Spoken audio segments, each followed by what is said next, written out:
Within the overall Sri Lanka-India contest, there's little battles, little opportunities for a few players. And in this blog, I'm looking at three slightly senior players who've all got a point to prove given what follows the Sri Lanka series and given the fact that there are no other T20 internationals India is going to play till the start of the T20 World Cup in October. So three key players that I'm looking at, three senior players. There's a few question marks around them for different reasons. The first one I'm looking at is a player I just enjoy watching, I've admired over the years, and that is Shikhar Dhawan. You got the feeling that India had decided to move on from Shikhar Dhawan in T20 cricket. There's so many challengers coming through. There's Devdutt Padikkal, there's Prithvi Shaw coming in. There's also Virat Kohli who wants to open the batting to allow Surya Kumar Yadav to bat at 3. So there's a lot of different kinds of competition coming in for Shikhar. But you know, every time you tell Shikhar, maybe the time has come to move on, he just comes roaring back. And I sometimes think that every morning you must tell him, Shikhar, maybe time to move on.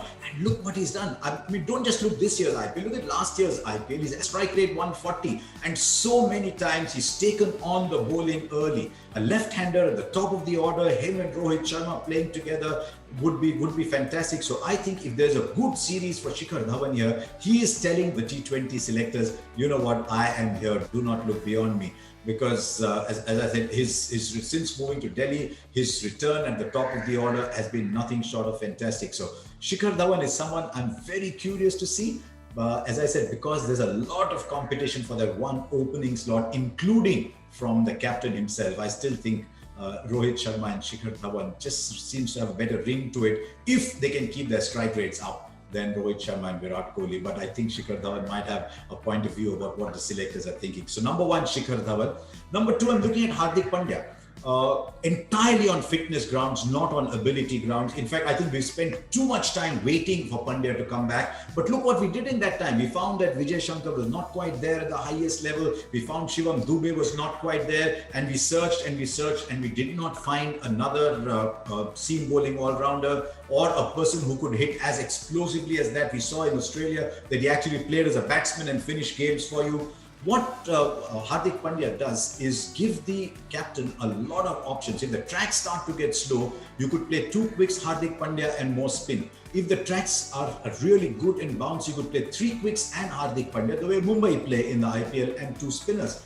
But also, he comes in at number 6 to finish games. And then if Rishabh Pant does bat at 5, he might even bat 4. But if Rishabh Pant bats 5, Hardik Pandya 6, Ravindra Jadeja 7, what he does is he creates an explosive troika in a part of the game that people seem to ignore earlier when they talk about the engine room of 1, 2, 3. But we now know how many games 5, 6, 7 wins. So it's critical for India that Hardik Pandya is fit. And that's why keep an eye on how he is bowling, on how much he is bowling, and on his fitness. There's a lot that depends on that back for India at the T20 World Cup. The third player that I'm looking at is someone people might think that maybe he's just crossed his peak a little bit.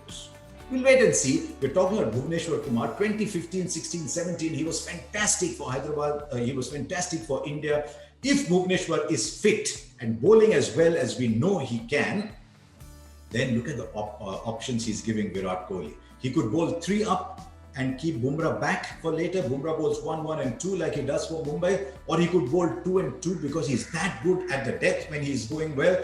Or he could come in and bowl in the middle. He can take pace off. He can swing the ball around. He offers so much to the Indian side, but a lot depends on the pace with which the ball is leaving and whether he's getting movement. So when you watch Bhuvneshwar Kumar in the Sri Lanka-India series, see if he's getting the swing, see if he's getting the change of pace, and see if he's standing up to the rigors of 3 matches of 10 overs each, because if he does, it's fantastic for India. So I think if these 3 pass the test, and these 3 will put forward a strong challenge. Bhuvneshwar Kumar has got challenges in the form of Mohammad Siraj, in the form of Avesh Khan. These 2 have done really well. All eyes will be on them.